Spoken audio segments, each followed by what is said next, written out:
Hola, hoy vamos a hablar de cómo las tecnologías de información y comunicación son agentes de cambio en la enseñanza de cualquier disciplina y en particular ahorita hablaremos de la enseñanza de la arquitectura. La presentación tendrá primero una introducción, luego hablaremos de algunos antecedentes para abordar el cambio mundial que está surgiendo en estos momentos, cómo vemos el mundo actual, hablaremos específicamente de la andragogía y cómo esta nos ayuda a diseñar experiencias de aprendizaje para los estudiantes adultos. Hablaremos de las tecnologías en la arquitectura y cómo éstas han influenciado en la enseñanza y el aprendizaje de la arquitectura utilizando las tecnologías de información y comunicación. Para cerrar esta presentación con algunas conclusiones y después les dejaré unas referencias para esta presentación. Es lógico que los estudiantes se pregunten qué es lo que está pasando con este mundo globalizado, toda la crisis mundial que existe, la incertidumbre que en esto se presenta y bueno, el uso de las tecnologías que ellos afortunadamente ya utilizan desde que nacen. Los profesores tenemos algunas respuestas para estas preguntas, como por ejemplo que el conocimiento es flexible, cambiante y de autoría social y que el diseño arquitectónico es una actividad holística. Entonces vamos a poder abordar todos estos cuestionamientos que tiene el estudiante en los nuevos diseños de materias para esta disciplina o, insisto, en cualquier otra disciplina. Como antecedentes hay que identificar el cambio de paradigma educativo que todas las instituciones de educación superior e incluso de otros niveles educativos señalan como parte de sus modelos educativos.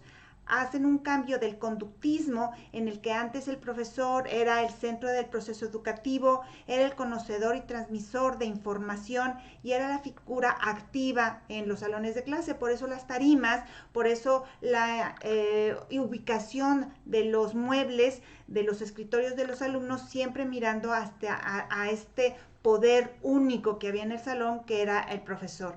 El alumno era solamente una figura pasiva, era un receptor de esta información y solamente se dedicaba a repetir la información que el maestro le otorgaba.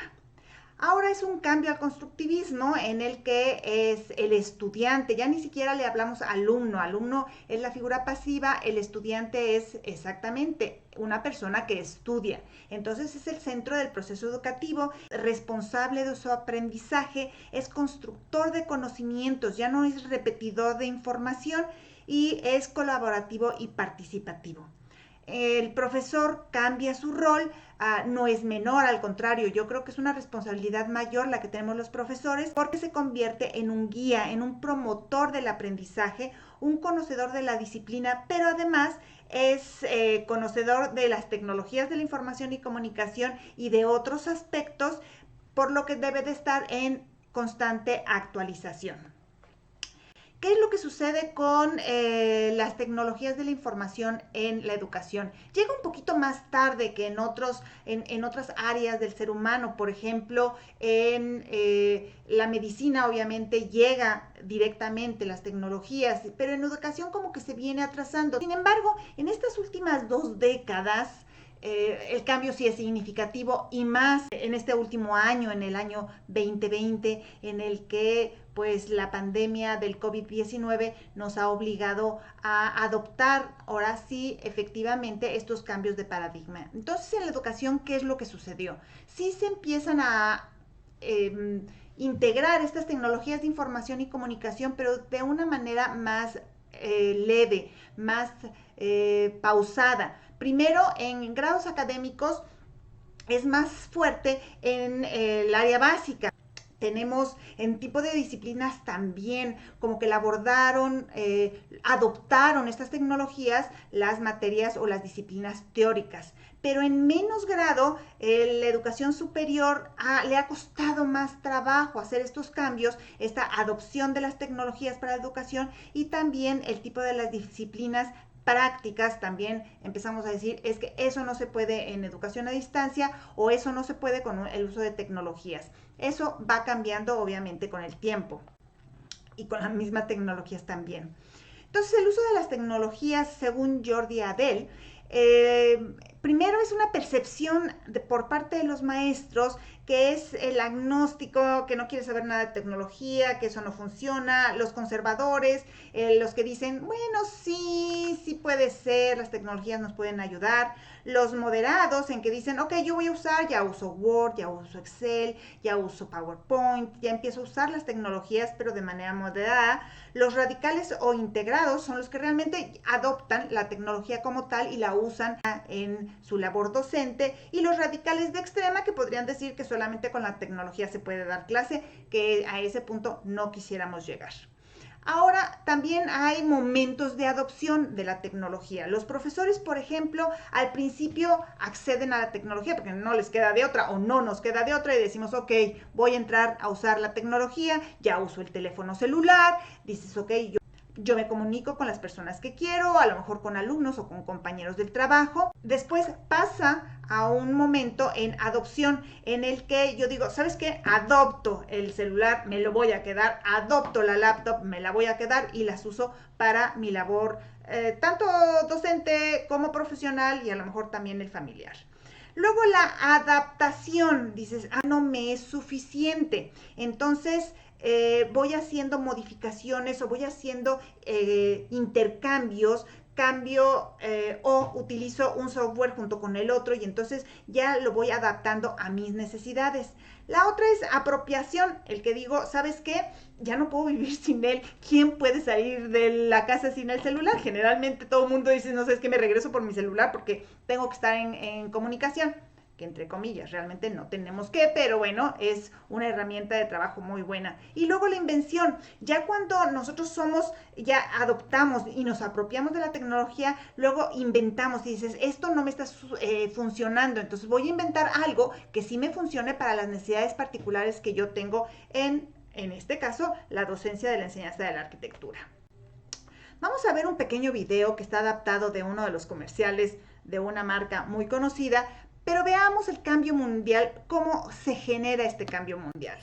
La charla cambió, el amor cambió, el libro cambió, el deporte cambió, el saludo cambió, el cine cambió, el baile cambió, la moda cambió, el disco cambió, el lente cambió, el juego cambió, el ejecutivo cambió, la palabra cambió, el padre cambió. Y nuestras escuelas han cambiado. Si todo lo demás en el mundo ha cambiado, ¿qué es lo que está pasando con nuestras escuelas? Bien. El mundo actual además nos presenta un cambio global.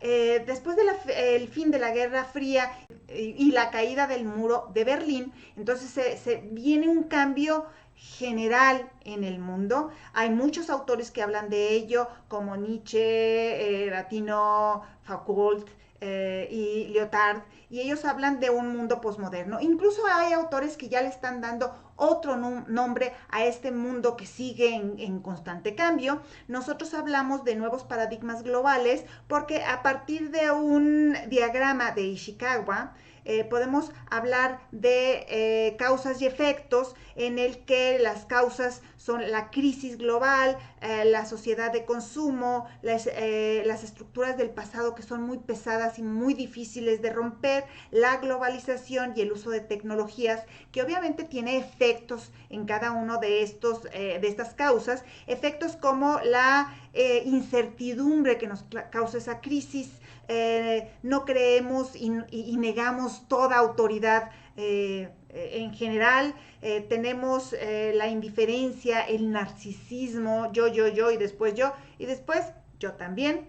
Tenemos el consumo, esa sociedad del consumo en el que pues no tenemos apego, porque como puedo comprar mañana otro celular, tiro el de ahorita, como puedo tener otra pareja, tiro esa pareja y me consigo otra y así sucesivamente. Incluso nos convertimos en una sociedad bulímica, compramos y vomitamos, entre comillas, nos deshacemos de lo que no nos interesa.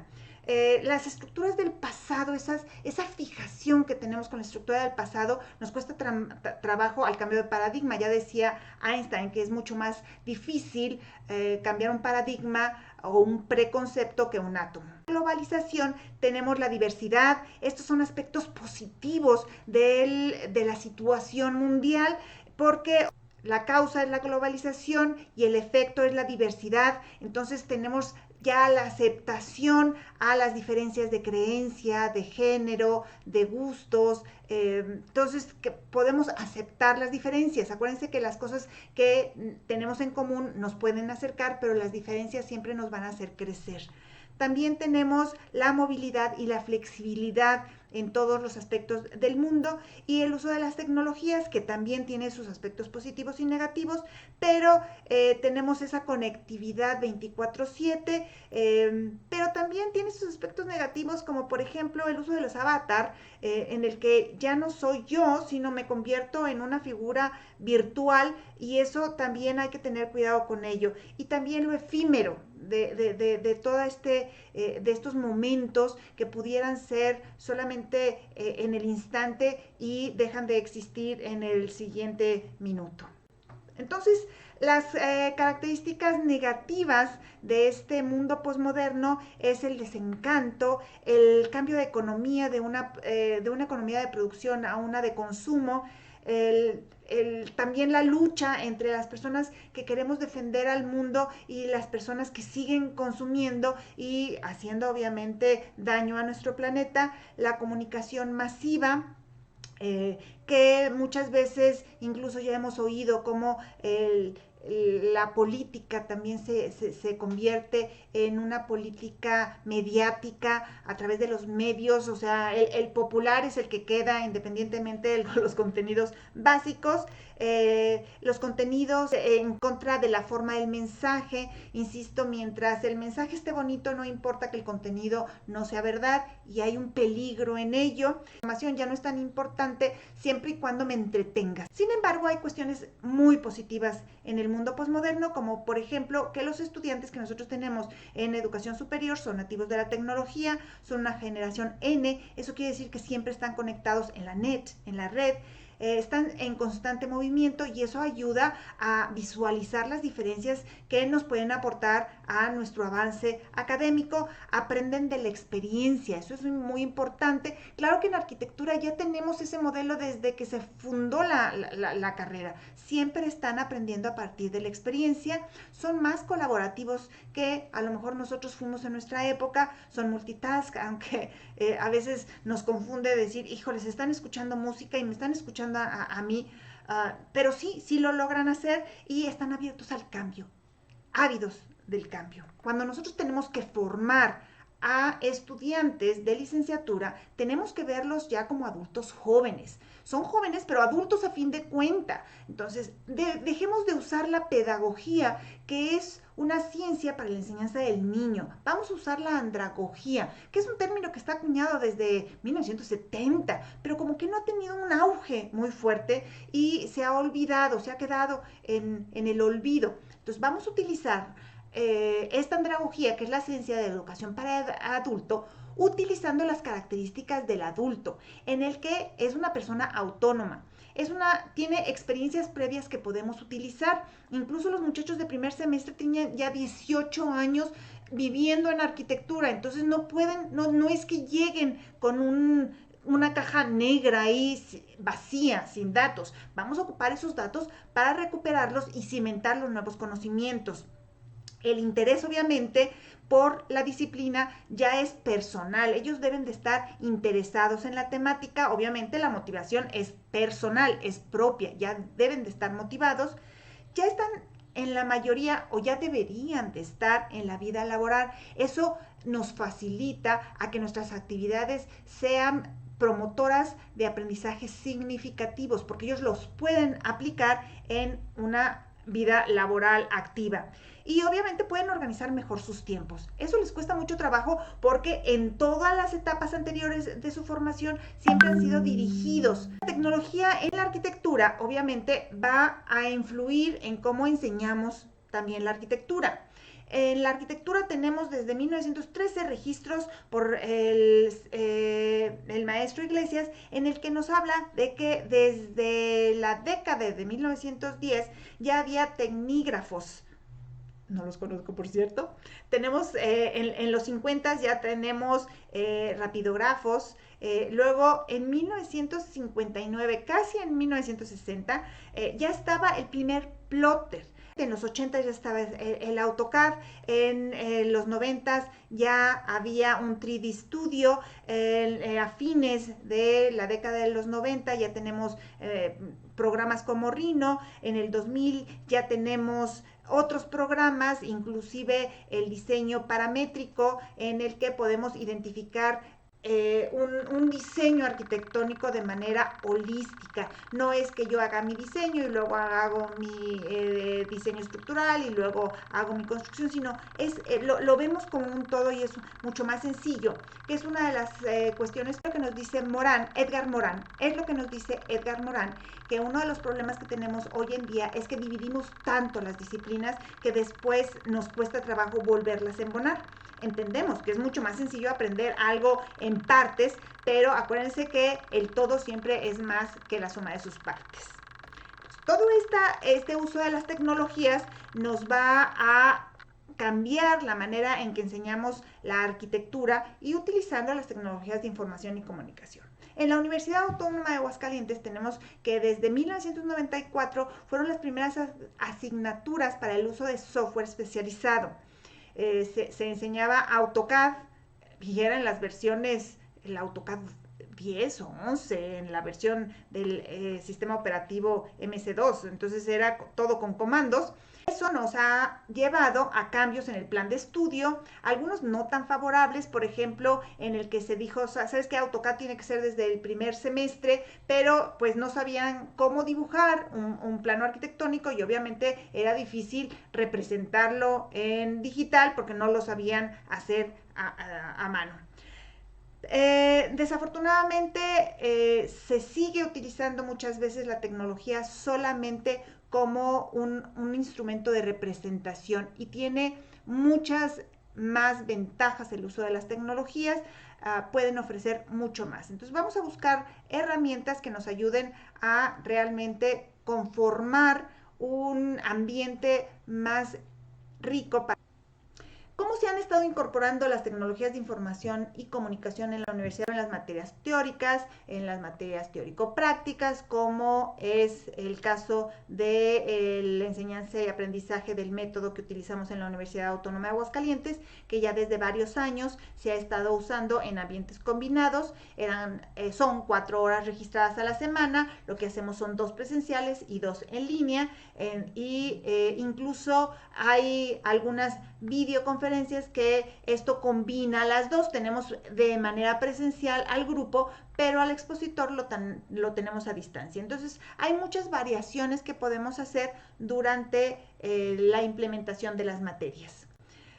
Lo malo es que a veces estamos pensando que si llegaríamos a ver la abolición de la arquitectura, como me lo dijo un buen compañero, el maestro Marcelo Montes, decía, realmente en Second Life voy a dar mi clase y ya se van a desaparecer los edificios de la educación. No creo que lleguemos a tanto porque tiene una riqueza esa presencialidad que nosotros tenemos en las aulas de la infraestructura física educativa.